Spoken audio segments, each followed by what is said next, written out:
आश्रम में आज हमारे बहुतेपी और हमारे पिताजी के मित्र के बेटे श्री संजय फौजी जी आज हमारे निज निवास पर आगमन हुआ है आश्रम में। मैं इनका स्वागत करता हूं, वंदन करता हूं, अभिनंदन करता हूं।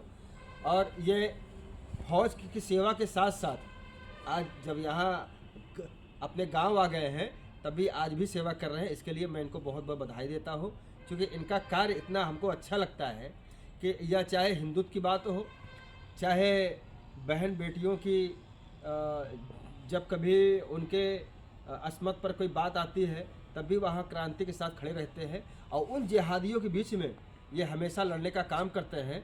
जहाँ पर एक समय में लोग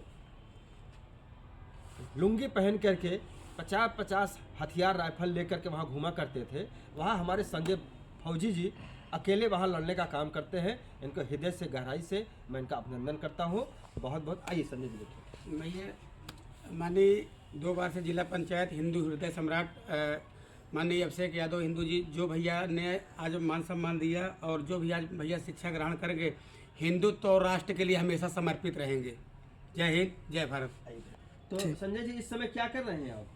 सर, अभी राष्ट्र के अंदर एनआरसी की कार्रवाई चल रही है और अपने सरकार के साथ, अपने प्रशासन के साथ और सभी लोगों के साथ जो संगठन ने, जो आप जैसे सीनियर ने जो हमें दायित्व दिया है, एनआरसी हो और जो राष्ट्र के नागरिक हैं वही राष्ट्र में रहें, जो घुसपैठिया हैं उनका हमारे राष्ट्र के सुख संसाधनों पे कोई अधिकार नहीं है। और जब एनआरसी होगा ऐसे लोग खदेड़ जाएंगे तो पूरा राष्ट्र का और सरकार का पूरा फायदा हमें और हमारे समाज के भाइयों को मिलेगा। जैसे मैं देखता रहता हूँ आपके सोशल मीडिया पे, आप हमेशा से ही मैं तो आपका बचपन भी जो है देखा हूँ कि आप जैसे जब आपकी उम्र छोटी थी तब भी आप सहयोग करते थे और आज भी जब आप आज आप फौज से आप आ गए हैं तब भी आज भी आप सेवा कर रहे हैं। तो ये सेवा भाव आपको आपके पिताजी से मिला है? जी सर। क्योंकि वो भी बेचारे बड़े ही जो है क्रांतिकारी थे और उनका मेहनत हम लोग जानते हैं, क्योंकि उनका बचपना था और वो हमेशा पार्टी के कार्यकर्ताओं के लिए उनका एक चिंतन था। और आज भी हम सबको अब ईश्वर उनको अब है तो ठीक है। लेकिन बस इतने कहना चाहूँगा कि आप में जो खून है वह हिंदुत्व का है और उस भारतीय जनता पार्टी की उस रीढ़ का खून है कि जिन्होंने भाजपा को सींचा था। और उस समय जब कोई भारतीय जनता पार्टी का झंडा उठाने को तैयार नहीं था, हमारा बचपना था, मुझे पता है आपके पिताजी उस समय उस मलाका से लेकर सुराव और मलाका से लेकर फाफा मऊ तक, हमको याद है उस समय आपके पिताजी अकेले ही एक मोटरसाइकिल हुआ करती थी, मुझे याद नहीं आ रहा है कौन सी मोटरसाइकिल, टीवीएस सुजुकी, हाँ याद आ गया। वो बेचारे चाहे रात हो चाहे दिन हो चाहे जैसे हो, लेकिन वो जो है लेकर के आते थे। और हमको पता है कि असंख्य एकदम कोहरा होता था, असंख्य एकदम कोहरा होता था, लेकिन उस कोहरे में भी वह आते थे। और स्वर्गीय रंग बहादुर पटेल जी थे, हमको याद है उनकी कोई बैठक वो मिस नहीं करते थे। और चाहे 92 का चुनाव हो या चाहे 97 का चुनाव हो, लेकिन दोनों चुनावों में उनकी भूमिका क्योंकि मुझे अच्छे से पता है।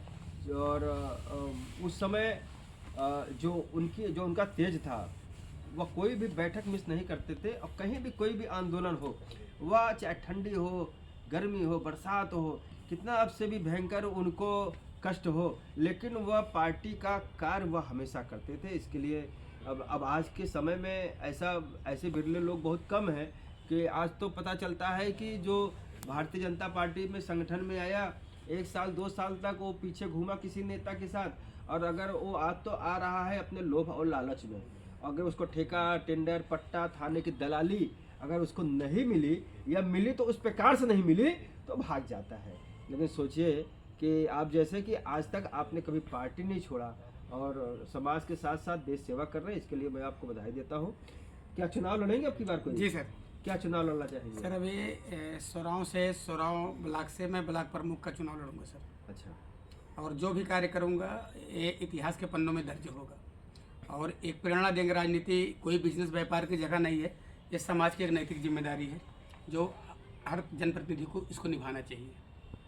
अभी जैसे अभी SIR चल रहा है, तो SIR में आप जरूर आप भागीदारी करें, क्योंकि SIR के विषय में बताना चाहूँगा। यह जो मोदी जी जो कर रहे हैं, जो है आदरणीय अमित शाह जी, जो मोदी जी, जो भारतीय जनता पार्टी का जो संगठन है, जो शीर्ष नेतृत्व है, या हम सब को जो राक्षस हैं, जो बाहर से जो लोग आए हैं, घुसपैठिए हैं, चाहे बांग्लादेश से आए हों या चाहे पाकिस्तान से आए हों, चाहे जहाँ से आए हों, जो घुसपैठिए हैं, वो घुसपैठिए आज हमारे देश में उनकी संख्या करोड़ों करोड़ों में है। उनको किसी भी तरीके से उनको भगाना पड़ेगा। और जब वो भागेंगे, जब हमारे देश में घुसपैठिए रहेंगे, तो वह कहीं भी हमारी मस्जिदों को निशाना बनाएंगे, हमारे शिक्षा के जो बड़े बड़े मंदिर हैं उनको निशाना बनाएंगे, हमारे रक्षा के जो बड़े बड़े क्षेत्र हैं जहाँ से हम लोगों को देश की आंतरिक बाहरी जो सुरक्षा मिलती है, जब वह घुसपैठिए इस भारत देश से जब भागेंगे, तभी हम आप भारत देश में एक अच्छी संरचना का निर्माण कर पाएंगे। और यह SIR जो हो रहा है उसी में एक उदाहरण है कि जितने घुसपैठिए हैं वो भागेंगे।